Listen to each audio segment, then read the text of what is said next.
Hello students. Hello students.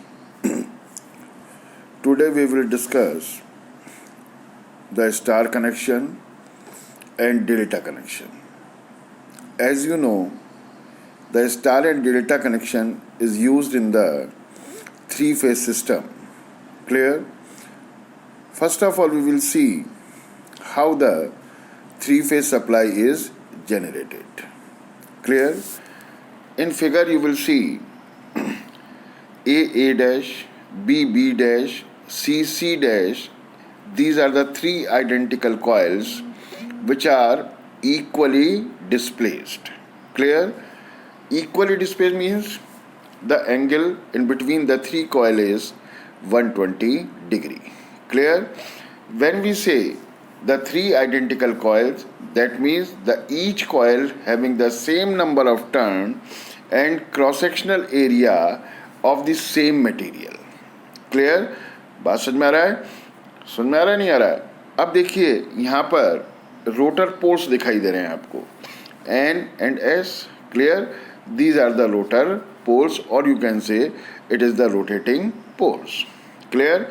In single phase supply, you see the coil is rotating and the field is stationary. But in three-phase supply, the coils are stationary but magnetic field is rotating. समझ में आ रहा है बच्चों?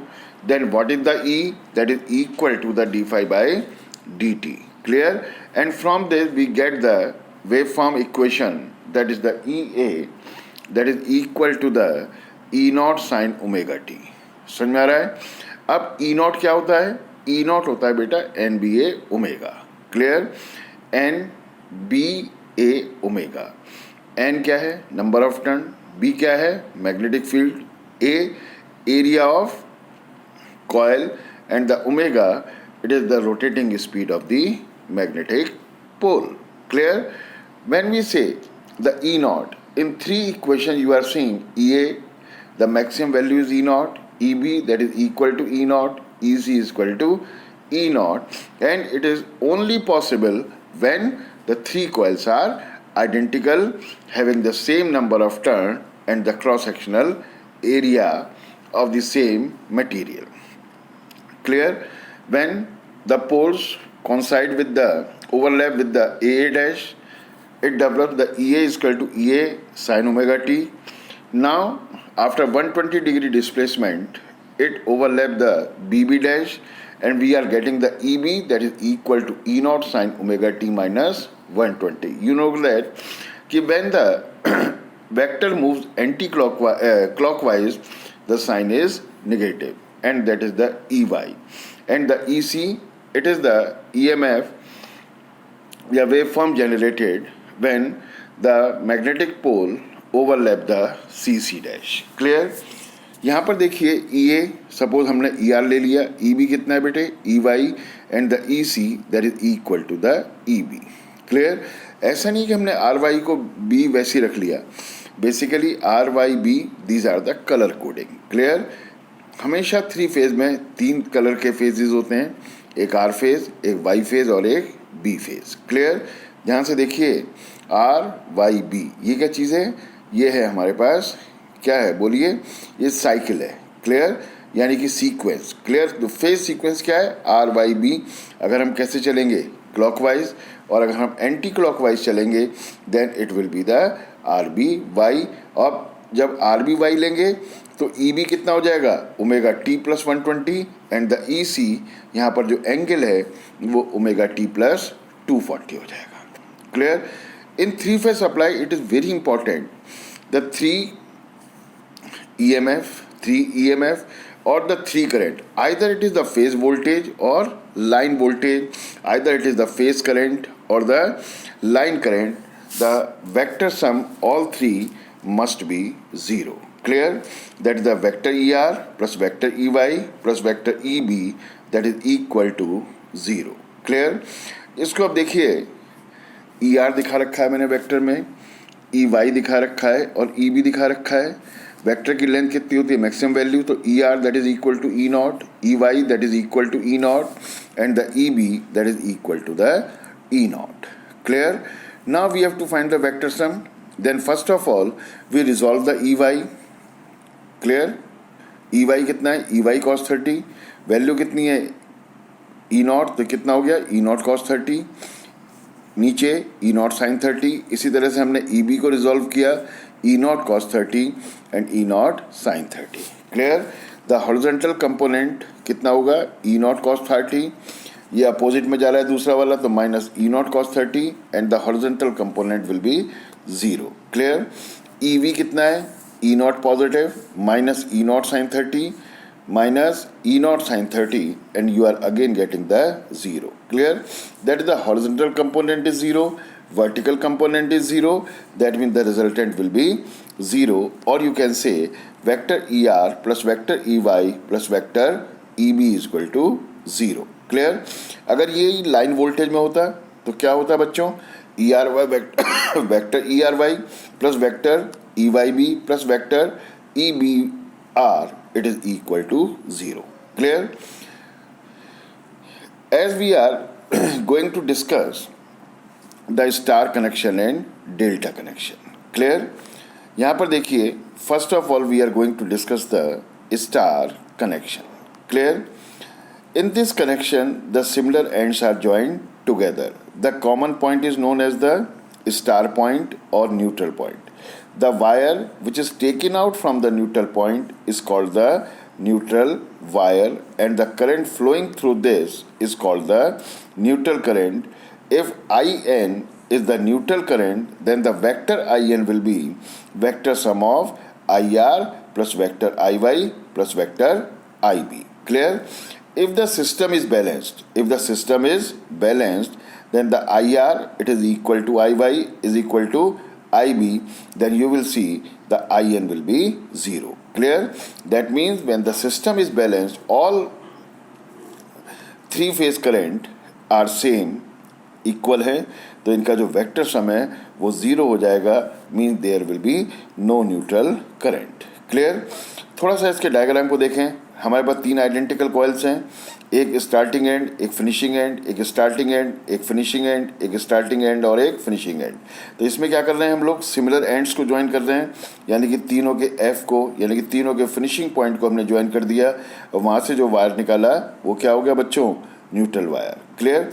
ऐसा नहीं कि हम finishing and he join करेंगे, हम स्टार्टिंग एंड भी ज्वाइन कर सकते हैं. Clear? And the starting and में क्या है? एस एस एस तीनों को ज्वाइन किया, वहाँ से कॉमन पॉइंट निकाला and that is the neutral wire. Clear? Now we will draw the star connection. 3 impedance हैं, ZPH और ये ZPH. जो कॉमन पॉइंट है वो क्या है बच्चों? Neutral point. तो यहाँ पर देखिए R, Y और B. क्लियर? तो RYB. क्लियर? ZPH क्या हो सकता है बेटा? R plus minus JX. तो R प्लस JX कब होगा? जब RL इंडक्टिव है, या RLC when the XL is greater than XC. Clear? R minus JX कब होगा बेटे? जब सर्किट RC होगा यानी कि कैपेसिटिव होगा, और RLC circuit when XC is greater than XL. Clear? Now first of all we will discuss the voltage in star connection. Clear? Line voltage. It is the voltage across any of two phases considering the proper phase sequence. That is VRY, that is equal to VYB, that is equal to the VBR. Clear? What is the VRY? Vector VRY, that is equal to vector VR minus vector VY. VYB, that is equal to vector VY minus vector VB. Vector VBR, that is equal to the vector VB minus vector VR. अगर हम इन तीनों को सम कर दें, यानी कि vector sum of VRY plus vector VYB plus vector BR, that is equal to the 0. समझ में आ रहा है? तो ये क्या है? Line voltage. अब देखिए यहाँ डायग्राम में भी देखिए, जब हमने वोल्ट मीटर को Y और B के बीच में कनेक्ट किया तो क्या पढ़ रहा है ये? VYB. क्लियर है? अगर R और Y के बीच में वोल्ट मीटर कनेक्ट करते तो क्या पढ़ता? VRY. और अगर BR के बीच में कनेक्ट करेंगे then we are getting the VBR. Clear? Now the phase voltage. Clear? It is the voltage across any of one phase and the neutral that is the VR, that is equal to Vy, that is equal to the Vb, that is equal to the Vph. Clear? तो जो phase voltage है वो क्या चीज़ है बच्चों? It is simply the voltage across any of one phase and the neutral, that is the VR, it is equal to Vy, that is equal to Vb, that is equal to the Vph. Clear? And what is the Zph? That is equal to the Vph upon Iph. आपको हमेशा ध्यान रखना है कि जो impedance है वो phase parameter है, ना कि लाइन पैरामीटर. यानी कि Zph हमेशा किसके बराबर होगा? Vph upon Iph. क्लियर? ऐसा आप कभी नहीं कैलकुलेट कर सकते कि ZL that is equal to the VL upon IL. Clear? Now you will see in vector diagram, to connect the voltmeter we have two options. Clear? Either we will connect the voltmeter in between any of one phase and the neutral, that will give the phase voltage, or you can connect the voltmeter in any of two phase and it will give the line voltage. Clear? तो इसीलिए star connection में दो type की voltage है, एक VPH है और एक VL है. Clear? Now we will establish the relation between VL and VPH. ठीक है? Let, आपको पता है कि VPH किसके बराबर था बेटा? VR is equal to Vy is equal to Vb, VL that is equal to VRY that is equal to VYB that is equal to the VBR. Clear? Suppose हमें VRY निकालना है. VRY क्या है बेटा? Vector VR minus vector VY. तो हमने VY को क्या कर दिया? रिवर्स कर दिया. अब VR और जो रिवर्स किया है VY उसका रिजल्टेंट निकालेंगे तो कितना आ जाएगा? VRY. क्लियर? अब ध्यान से देखिए, ये स्ट्रेट एंगल बन रहा है 180 डिग्री. VR और VY के बीच में एंगल कितना है? 120 डिग्री. तो VR और माइनस VY के बीच में एंगल कितना होगा? 60 डिग्री. क्लियर? अगर हम लॉ पैरेललोग्राम लगाएं तो VRY square is equal to VR square plus VY square plus 2VR VY cos 60, or you can say VL square that is equal to the VPH square plus VPH square plus 2 VPH into 1 by 2, or you are getting the VL square that is equal to the 3 VPH square and the VL that is equal to the under root 3 times of VPH. Clear? The current in star connection IL equal to IPH. क्योंकि ammeter connect करने के लिए हमारे पास केवल एक ही तरीका है जिससे हम करंट निकाल सकते हैं, तो इसको हम लाइन करंट भी बोलते हैं और फेज करंट भी बोलते हैं. अब देखिए पावर इन स्टार कनेक्शन. अब पहले देखें पावर इन वन फेज कितना होता है? VPH IPH cos phi. For the power in three phase it is multiplied by 3, that is the P that is equal to the 3 VPH IPH cos phi and the Q that is equal to the VPH IPH sin phi. ये reactive power होगी और S बराबर VPH IPH that will be the apparent power. Clear? अगर हम line term में निकालें तो VPH कितना है बेटा? VL by root 3. In star connection IPH और IL बराबर है तो P बराबर कितना आ गया? √3 VL IL cos phi. तो active power P is equal to under root 3 VL IL cos phi. Unit कितनी होगी? वॉट और kilowatt. Reactive power that is the S is equal to under root 3 VL IL sin phi. Unit होगी VAR और kVAR. And the apparent power it is the S that is equal to the under root 3 VL IL. Clear? यहाँ पर थोड़ा सा इसको आप check कर लीजिएगा कि रिएक्टिव पावर S लिखा गया है, ये रिएक्टिव पावर Q है और एपरेंट पावर S है. ठीक है? अब ध्यान से देखिए 3 impedances of 12 plus J9 ohm each are connected in star across 400 volt 50 hertz supply.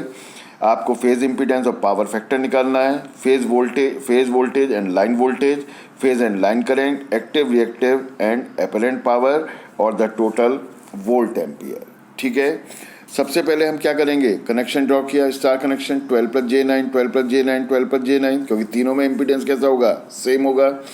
400 volt जो वोल्टेज गिवन होती है आप इसको कैसे लेंगे? Line voltage, that is the 400 volt 50 hertz. ZPH 12 plus J9 तो ZPH कितना हुआ? 12 का स्क्वायर प्लस 9 का स्क्वायर का अंडर रूट. ZPH 15 और पावर फैक्टर कितना आ गया? 12 upon 15 that is equal to the 0.8 क्योंकि 12 प्लस J9 है, यानी कि यहाँ पर Z में जो इमेजिनरी पार्ट है जब पॉजिटिव होता है तो पावर फैक्टर कैसा होता है, लैगिंग होता है, यानी कि लोड कैसा है, इंडक्टिव। अब लाइन वोल्टेज तो आपको दे रखा है 400 वोल्ट और VL बराबर कितना होता है, √3 टाइम्स ऑफ VPH। तो VPH बराबर कितना हुआ, VL upon √3 that is equal to the 400 upon √3 and the VPH that is equal to the 230.94। अब आपको VPH दे रखा है, निकाल लिया आपने। ZPH कितना दिया है, 15, तो IPH आ गया, IPH 15.39 ampere. In star connection क्या होता है, IL बराबर IPH, तो IL बराबर 15.39। अब P, Q और S आप कैलकुलेट कर लेंगे, ठीक है।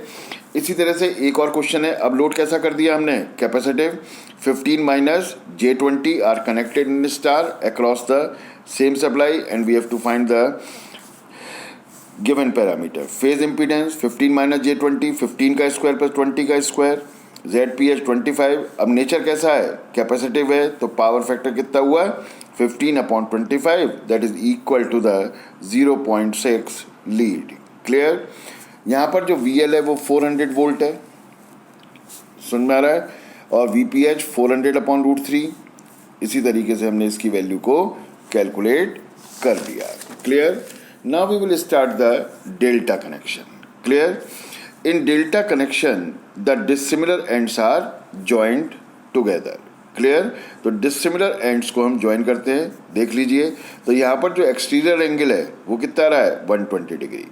अब वोल्टेज देखिए कि वहाँ पर हमें वोल्ट मीटर कनेक्ट करने के दो तरीके थे। क्या क्या था कि हम फेज और न्यूट्रल के बीच में कनेक्ट कर सकते थे या फेज टू फेज, लेकिन यहाँ पर हमारे पास एक ही तरीका है कि we can connect the volt meter in between any of two phases. That means the voltage is only one, we can say it is the line voltage और you can say the VPH that is the phase voltage. Clear है। Now the current in delta connection, current in delta connection, ठीक है। Next figure में देखेंगे आप कि IPH बराबर कितना होता है, IR बराबर IY बराबर IB, IL that is equal to the IL1 that is equal to the IL2 that is equal to the IL3, ठीक है। Current in delta connection, phase current. Clear. The current flowing in the phase winding is called the phase current that is the IPH, where IPH is equal to IR is equal to IY is equal to IB। Line current क्या होगा, it is the current flowing in the supply line that is called the IL, और IL कितना है, IL1 that is equal to IL2 that is equal to the IL3। And दोबारा देखिए IL1 कितना है, it is the difference of IR and IY, IL2 it is the difference of IY and IB, and the IL3 that is equal to the IB minus IR। और अगर हम तीनों को add करें then we will gate vector IL1 plus vector IL2 plus vector IL3 that is equal to the 0। Clear. ये जो phasor diagram है यहाँ पर मैंने अमीटर के कनेक्शन लगा रखे हैं। देखिए जो फेज वाइंडिंग में है वो क्या पढ़ रहा है, जो R में है तो क्या पढ़ेगा, IPH IR के बराबर, Y में कितना है बेटा, IPH IY पढ़ेगा, और यहाँ पर जो अमीटर है वो IPH होगा, वो क्या पड़ेगा, IB, और लाइन में जो अमीटर कनेक्टेड हैं वो IL1 IL2 और IL3 पढ़ेंगे, ठीक है। अब हमें क्या निकालना है, we have to establish the relationship between the IL and IPH। Clear. IR IY और IB इनके बीच में एंगल कितना है, 120 डिग्री। अब हमें IL1 निकालना है, कितना होगा, vector IR minus vector IY। हमने IY को रिवर्स किया और उसके बाद IR के साथ इसका रिजल्टेंट निकाला। एंगल कितना है, 60 degree. That is the IL1 square that is equal to IR square plus IY square plus 2IR IY cos 60 and the IL square that is equal to the 3 IPH square and the IL that is equal to the √3 times of IPH। और यहाँ पर भी क्या हो रहा है कि जो इम्पीडेंस है it is simply the ZPH that is equal to the VPH upon IPH। Clear. Active power √3 VL IL cos phi, reactive power under √3 VL IL sin phi, and the S that is equal to the under √3 VL IL। Clear? Now the comparison in between star and delta connection। ध्यान से देखिए, हमने यहाँ पर table बना रखी है star connection और डेल्टा कनेक्शन। पहला पॉइंट क्या है, similar ends are joint together. Delta में dissimilar ends are joint together. It is a open connection. Delta कैसा होगा, क्लोज कनेक्शन। यहाँ पर स्टार में न्यूट्रल पॉइंट अवेलेबल है, यहाँ पर न्यूट्रल पॉइंट एब्सेंट है। वी एल कितना है बेटे, √3 times of we P H, जबकि डेल्टा में वी एल बराबर वी पी एच होगा। इन स्टार आई एल बराबर आई पी एच, डेल्टा में आई एल बराबर √3 times of I P H. लेकिन Z P H that is equal to V P H upon I P H for the star and delta. Clear. P और Q इनके फॉर्मूले बिल्कुल same रहेंगे, active, reactive और apparent power. Clear. जो star connection है it is used in the distribution of electrical power for the domestic use and it is used in supply of electrical power for the industrial purpose and also used for the transmission of electrical power. Clear? यहाँ पर देखिए हमने आपके घरों के सामने जो wire जा रहे हैं खंभों के, उसमें कितने वायर होते हैं बेटा, 1 2 3 4 5 6। ठीक है, ध्यान से देखें। जो सबसे ऊपर वाला वायर है वो स्ट्रीट लाइट के लिए है, फिर अर्थ वायर आता है, फिर न्यूट्रल आता है और फिर 3 फेज आते हैं RYB। क्लियर। यहाँ से जब हम किसी घर को सप्लाई देते हैं डोमेस्टिक, तो एक फेज, एक न्यूट्रल और एक अर्थ, वहाँ से वैल्यू निकालते हैं। तो फेज और न्यूट्रल ये डोमेस्टिक सप्लाई के लिए। Clear. Now we will solve some question regarding the delta. Clear. तो 3 impedances of 12 plus J9 ohm are connected in delta across the 400 volt 50 hertz supply. Calculate impedance and power factor. ठीक है, अब देख लीजिए ZPH कितना है, 12 plus J9, तो 12 का स्क्वायर प्लस 9 का स्क्वायर का अंडर रूट, और एंगल कितना है 15 angle 36.86 degree. Power factor R upon Z 12 upon 15 0.8। Clear. V L बराबर वी पी एच, क्योंकि डेल्टा में क्या होता है, वी एल बराबर वी पी एच होता है। आई पी एच कितना होगा, we P H upon Z P H. अब आई पी एच की वैल्यू निकाल दी। आई एल कितना है बेटे, √3 times of I P H. Clear. तो पी बराबर 25.59, क्यू बराबर 19.192 kVAR and the S that is equal to 31.987 kVA। Clear. अगर आप पहले वाले न्यूमेरिकल से इसको कंपेयर करें तो क्या चीज़ निकल के आ रही है बच्चों, ध्यान से देखिए कि जो पी डेल्टा है यानी कि power in delta that is equal to 3 times of power in star. यानी कि अगर हमारे पास 3 इम्पीडेंस हैं, क्लियर, 3 इम्पीडेंस को अगर हम स्टार में कनेक्ट कर रहे हैं तो पावर कितनी है, पी स्टार। अगर उन्हीं कनेक्शन को, उन्हीं इम्पीडेंसेस को हम क्या करते हैं, सेम सप्लाई के अक्रॉस डेल्टा कनेक्ट कर दें तो पावर जो है 3 टाइम्स हो जाएगी। समझ में आ रहा है, नहीं आ रहा है? ठीक है, हम यहाँ पर देखते हैं कि ZPH कितना हुआ, VPH V और F के बीच में कलेक्ट कर रखा है, तो VL बराबर V, VPH बराबर VL बाई √3, IPH बराबर कितना है बेटे, VPH अपॉन ZPH। तो IPH निकाला VL अपॉन, यानी कि VPH अपॉन ZPH। VPH कितना था, VL बाई √3, और PY that is equal to √3 VLIL cos phi, and you are getting the power in star that is the V square upon ZPH into cos phi.